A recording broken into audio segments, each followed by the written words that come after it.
நம்ம கிச்சனை என்னதான் க்ளீன் பண்ணாலும் திரும்ப திரும்ப அழுக்காக தான் ஆகும். அதுக்காக கிச்சனை அப்படியே விட்டுற முடியுமா? அதுக்கான ஒரு சூப்பர் ப்ராடக்ட் தான் நான் அமேசான்லேருந்து வாங்கியிருந்தேன். ஹாப்பி பிளானட்டோட கிச்சன் கிளீனர் தான் வாங்கியிருந்தேன். செகண்ட் ப்ராடக்ட் பார்த்தீங்கன்னா பீகோவோட ரீயூசபிள் கிச்சன் டவலும் வாங்கியிருந்தேன். ஃபஸ்ட்டு இந்த ஹாப்பி பிளானட்டோட இந்த கிச்சன் கிளீனர் சொல்லியே ஆகணும். அது டாக்ஸிக் ஃப்ரீ, அதுவும் இல்லாமல் நம்ம எல்லா அப்ளையன்சஸ்க்கு யூஸ் பண்ணிக்கலாம். 500 ml பாட்டிலில் வந்துடும். நமக்கு கூடவே ஸ்ப்ரே பாட்டில் பண்ணுற மாதிரி கொடுத்துருவாங்க. இது இந்த மாதிரி நம்ம இது பண்ணிக்கலாம்.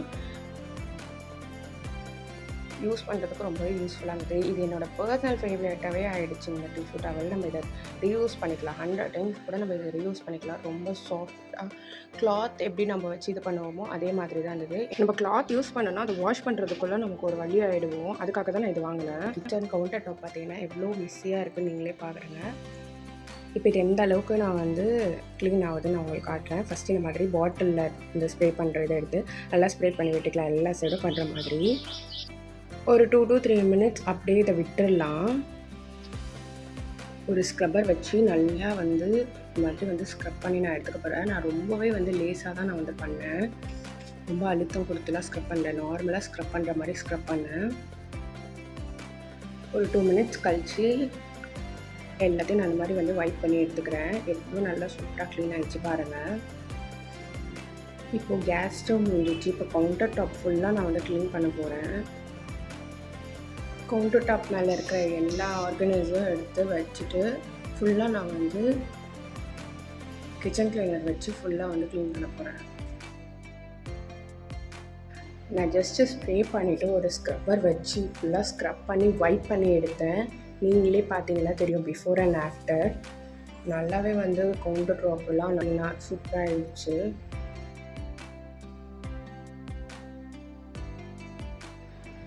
இப்போ என்னோடய மசாலா பாக்ஸ்க்கு மேலே கொஞ்சம் டஸ்டெல்லாம் இருந்தது. அதுலேயும் நான் லைட்டாக ஸ்ப்ரே பண்ணிவிட்டு இந்த மாதிரி வைப் பண்ணி எடுத்துக்கிறேன். நான் ஜஸ்ட்டு ஸ்ப்ரே பண்ணிவிட்டு மேலே மட்டும்தான் வைப் பண்ணி எடுத்தேன். அதுக்கே வந்து சூப்பராக வந்து அதில் இருக்கிற டஸ்டெல்லாம் வந்து இந்த டிஷ்யூ நல்லாவே அப்சர்வ் ஆகிடுச்சு. நான் இந்த ஸ்டாண்டில் மசாலா பாக்ஸ் வைக்கும் போது அது ஆடிட்டே இருக்கும். அதனால் நான் என்ன பண்ணேன்னா இந்த மாதிரி ஒரு ஸ்பாஞ்ச் எடுத்து அது மேலே வந்து ஒரு டிஷ்யூ வச்சு இந்த மாதிரி வச்சுருந்தேன். அதையுமே நான் வந்து வேறு ஒன்று மாற்றி வைக்கிறேன். இப்போ நான் வந்து ஆர்கனைஸ் பண்ணி வைக்கிறேன் என்னோடய மசாலா பாக்ஸ் எல்லாத்தையும். எனக்கு என்னோடய கிச்சன் எப்போவுமே க்ளீன் அண்ட் ஆர்கனைஸாக இருக்கிறது ரொம்பவே பிடிக்கும். அதுக்கேற்ற மாதிரி நான் எனக்கு கைக்கு எது ஈஸியாக எடுக்கிற மாதிரி இருக்குதோ அதெல்லாம் மேலே வச்சுட்டு எப்பயாவது ரொம்ப ரேராக தேவைப்படுறதெல்லாம் கீழே வச்சு நான் ஆர்கனைஸ் பண்ணி நான் வச்சுருவேன். இந்த மாதிரி தான் ஃபஸ்ட்டும் இருந்தது. இன்னொரு ஷெல்ஃபையும் இந்த மாதிரி நான் ஆர்கனைஸ் பண்ணி வைக்க போகிறேன். குட்டி குட்டி பாக்ஸ் எல்லாம் மேலேயும் பெரிய பாக்ஸ் எல்லாம் கீழே வச்சு ஆர்கனைஸ் பண்ணால் எடுக்கிறதுக்கு ஈஸியாக இருக்கும்னு அந்த மாதிரி ஆர்கனைஸ் பண்ணி வைக்கிறேன்.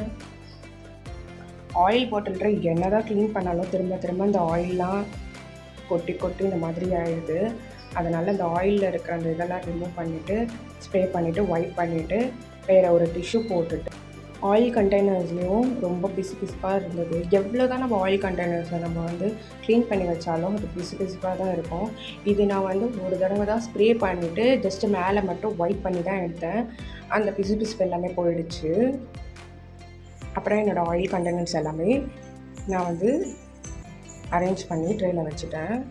நெக்ஸ்ட்டு எந்தெந்த ஆர்கனைசர் எங்கெங்கே இருக்குமோ அங்கங்கே அதை வச்சுட்டேன். நான் என்னோடய சாப்பிங் போர்டு, என்னோடய ஸ்பூன் வைக்கிற இந்த ஸ்டாண்ட் எல்லாமே அந்த என்னோடய கைக்கு எட்டுற மாதிரி பக்கத்துலேயே வச்சுட்டேன்.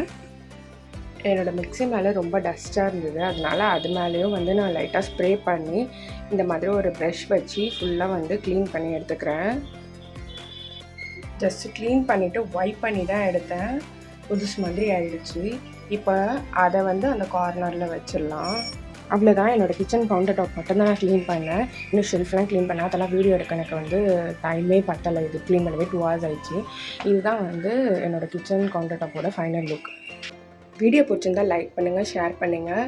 ப்ராடக்ட் டீட்டெயில்ஸ் வேணால் கமெண்ட் பண்ணுங்கள். தேங்க்யூ ஃபார் வாட்சிங்.